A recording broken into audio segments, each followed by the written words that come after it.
मेरे प्रिय आत्मन, सहज योग में मीरा का एक पद लेने जा रहे हैं। मीरा का जन्म 1498 ईस्वी में हुआ और 1573 ईस्वी तक मीरा ने बड़े प्यारे भजन, बड़े प्यारे पद गाए हैं। कहती है मीरा, मैं तो राजी भई मेरे मन में। बड़ी बात है कि तुम्हारा मन राजी हो जाए।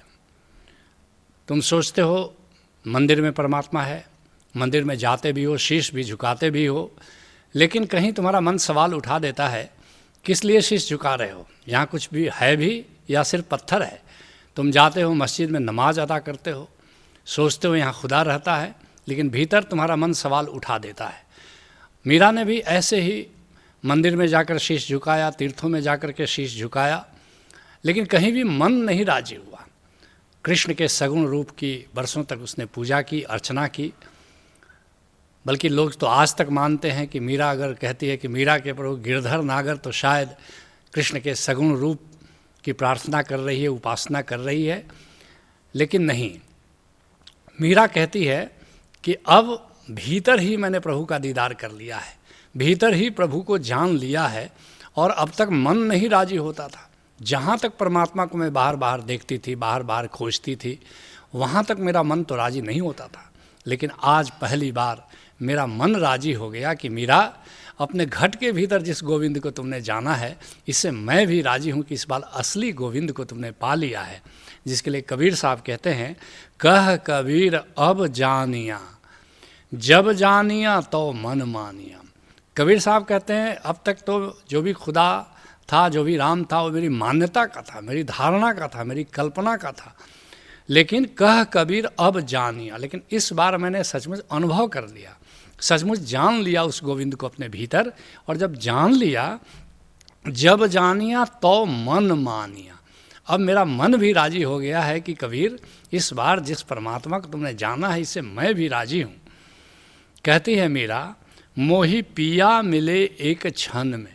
और एक अद्भुत बात है, खूब खोजा पिया को, खूब कल्पना दौड़ाई अपनी, खूब किताब पढ़े, खूब ग्रंथों का अध्ययन किया, लेकिन गोविंद मिला तो एक क्षण में मिला। मेरा कोई भी प्रयत्न, मेरी कोई भी धारणा, मेरी कोई भी कल्पना, मेरा कोई भी सिद्धांत काम नहीं आया। और जब अनुभव हुआ गोविंद का, तो देखा कि अरे, ये तो एक क्षण काफ़ी है उस गोविंद को जानने के लिए। जिसके लिए कबीर साहब कहते हैं, मोह को कहाँ ढूंढे बंदे, मैं तो तेरे पास में। अरे बंदे, मुझे तू कहाँ कहाँ खोजता है, मैं तो तुम्हारे पास हूँ, तुम्हारे भीतर विद्यमान हूँ। ना मैं देवल ना मैं मस्जिद, तुम मुझे देवल में खोजते हो, मंदिरों में खोजते हो, वहाँ मैं नहीं हूँ। तुम मुझे मस्जिदों में खोजते हो, वहाँ मैं नहीं हूँ। ना काबे कैलाश में, मैं काबा और कैलाश में भी नहीं मिलने वाला हूँ। ना तो कौनो क्रिया कर्म में, किसी व्रत और अनुष्ठान में भी तुम मुझे न पा सकोगे। और नहीं योग वैराग में, तुम कितना भी योग करो, आसन करो, प्राणायाम करो, या बैरागी बन जाओ कि उदासी बन जाओ, इसमें भी मैं तुम्हें मिलने वाला नहीं हूँ। खोजी होए तो तुरते मिली है, पल भर की तलाश में। अगर तुम सही खोजी हो, सही अभिप्सु हो, तो बस एक पल काफ़ी, एक क्षण काफ़ी है, और मैं तुम्हारे पास हमेशा हमेशा विद्यमान मिलूँगा। उसी बात को मीरा कहती है कि मोही पिया मिले एक क्षण में।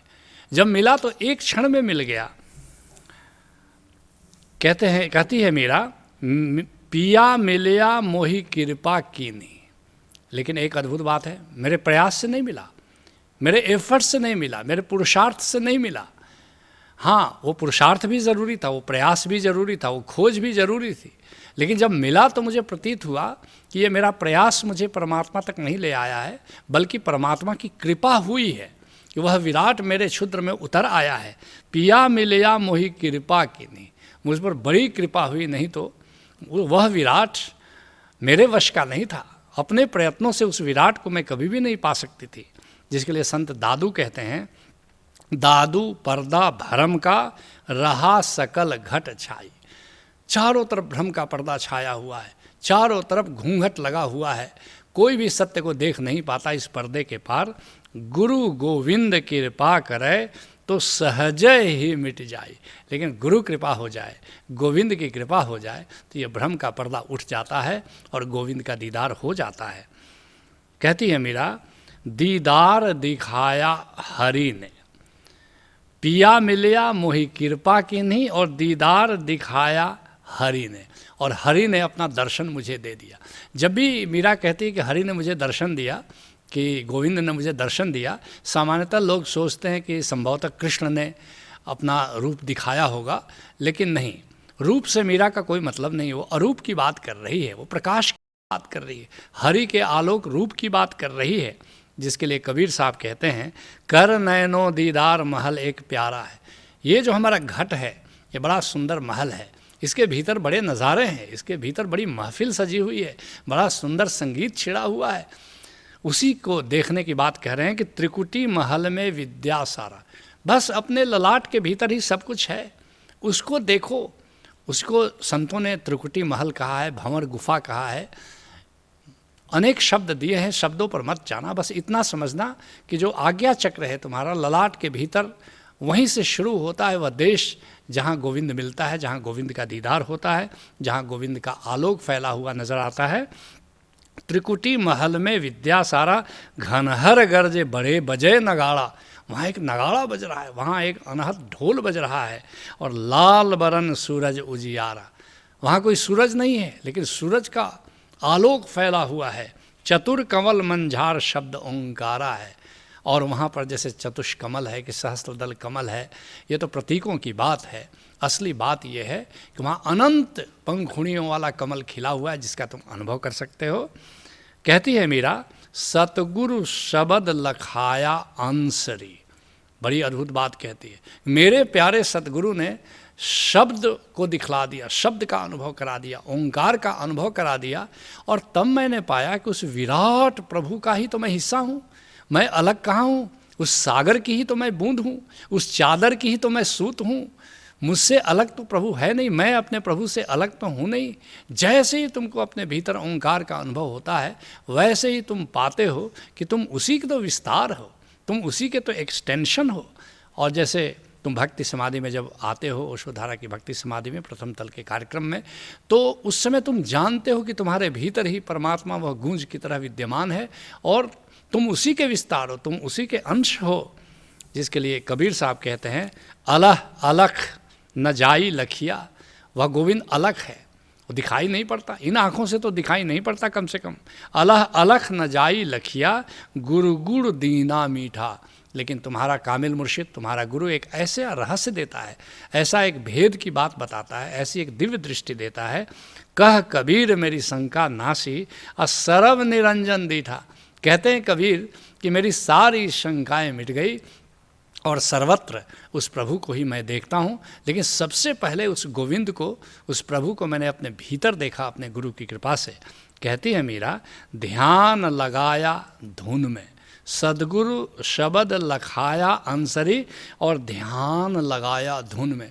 जैसे ही भीतर की धुन प्रकट हो जाती है, बस तो सदा रही है, बस तुम्हारा ख्याल नहीं जाता, तुम्हारा ध्यान नहीं जाता, लेकिन जैसे ही तुम्हारा सदगुरु उस धुन से परिचय करा देता है, उस महासंगीत से परिचय करा देता है, बस वैसे ही उसमें तुम्हारा लौ लग जाता है।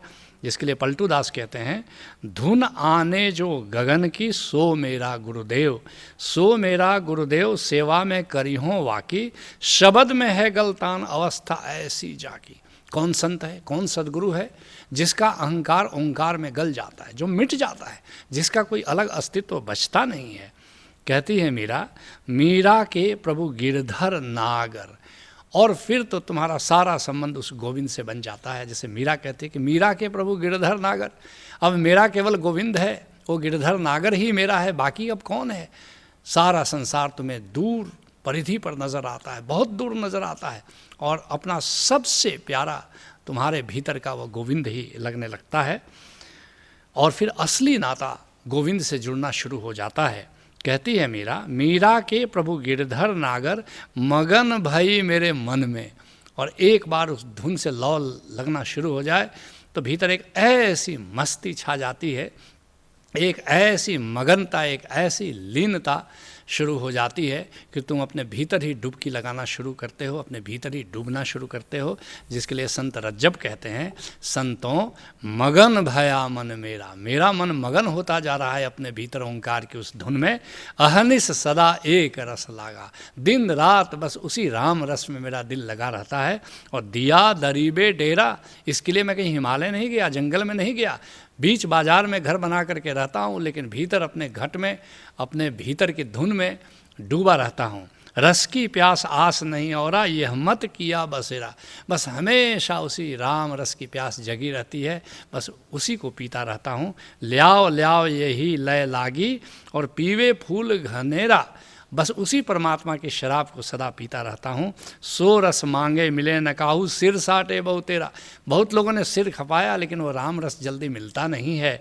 जनरत जब तन मन दे लिया, होई धनी का चेहरा, लेकिन कोई ऐसा धनी मिल जाए, राम धनी मिल जाए, कोई कामिल मुर्शिद मिल जाए, तो उससे परमात्मा की वह शराब मिल जाती है और उसको पीना शुरू करते ही तुम भीतर मगन होना शुरू कर देते हो, एक मस्ती छानी शुरू हो जाती है। तुम भी किसी कामिल मुर्शिद से मिलो, उससे नाता जोड़ो, उसे गोविंद की यह शराब प्राप्त करो और उसको पीकर अपने भीतर ही डूबना शुरू करो। यही सहज योग है। हरि ओम तत्सत।